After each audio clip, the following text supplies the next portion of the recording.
Voilà, nous sommes enfin parvenus à notre dernier jour de prière. Béni soit le Seigneur, je vous salue fraternellement en Jésus-Christ et je suis content d'être avec vous à nouveau pour mettre un terme, bon, quand je dis mettre un terme, on se comprend, c'est-à-dire finir la semaine, parce que tout sur terre a un début et une fin. Mais bon, vous pouvez à volonté reprendre cette liste de prières, ces thèmes qui vous ont été donnés, parce que le problème n'est toujours pas réglé, ça va encore durer, mais nous allons continuer à prier et nous allons certainement ne pas nous relâcher puisqu'il nous est demandé de persévérer dans la prière. Alors, aujourd'hui, pour ce dernier jour, nous voulons prier pour l'unité du corps de Christ.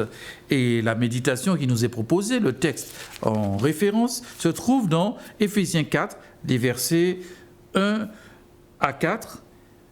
Je vous exhorte donc, moi le prisonnier dans le Seigneur, à marcher d'une manière digne de la vocation qui vous a été adressée, en toute humilité et avec patience, vous supportant les uns les autres avec charité, vous efforçant de conserver l'unité de l'esprit par le lien de la paix. Il y a un seul corps et un seul esprit, comme aussi vous avez été appelés à une seule espérance par votre vocation. Donc, il est important pour nous, dans cette période trouble, eh bien, de prier pour que nous ne nous fâchions pas pour des questions d'opinion, que chacun apprenne d'une certaine manière à respecter la décision de l'autre, le choix de l'autre, et que ça se fasse dans la sphère familiale, parce que je sais que des fois, l'un des deux conjoints peut être pour ou contre la vaccination, mais le but, c'est pas qu'on puisse se chamailler sur ces questions-là, mais qu'on apprenne à entendre l'autre,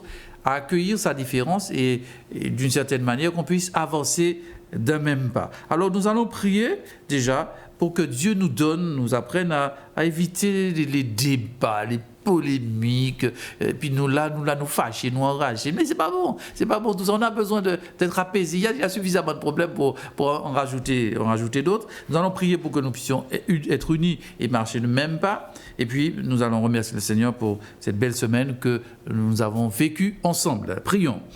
Seigneur notre Dieu, nous voulons te bénir et te remercier d'une manière particulière parce que tu nous as permis de prendre ce temps, de vivre cette semaine dans la prière. Et nous croyons que la prière du juste est d'une grande efficacité. Seigneur, si nous sommes là, c'est parce que nous croyons que la prière a du sens. C'est parce que nous croyons que tu nous entends, tu nous dis de prier. Et c'est ce que nous voulons faire dans cette période difficile. Nous voulons emmener nos amis aussi qui nous regardent à placer leur foi en toi, à croire que tu es le Dieu Tout-Puissant, qu'il n'y a pas de situation irréversible pour toi, que rien n'est impossible. Et nous voulons demeurer dans cette attitude de foi. Nous prions, Seigneur, parce que cette histoire de vaccin, ça, tu vois, Seigneur, que ça divise l'opinion publique, ça divise les familles, ça divise les voisins. Mais nous voulons vraiment prier, Seigneur, afin que chacun, en tant que croyant, nous apprenions à éviter les discussions folles, les polémiques, et que nous ne cherchions pas à avoir raison sur les autres. Donne-nous simplement de la sagesse pour respecter l'opinion et le choix des autres. Nous prions afin que nous puissions marcher d'un même pas, que nous n'essayons pas de rivaliser en nous montrant les meilleurs dans telle ou telle position, mais que nous apprenions vraiment, Seigneur, à marcher en tenant la main de nos frères, en nous tenant par la main. Et je sais, Seigneur, que ton cœur de Père se réjouit de voir tes enfants unis. Seigneur, merci encore pour tout ce que tu feras dans nos vies. Seigneur, nous prions pour le pays, nous prions pour les autorités, nous prions vraiment, Seigneur, afin qu'à travers cette crise, nous ne baissions pas les bras. Seigneur, nous ne savons pas combien de temps cette crise sanitaire va durer, mais nous savons une chose, c'est que tu tiens tout entre tes mains, que tu contrôles toutes choses. Nous voulons te redire notre confiance.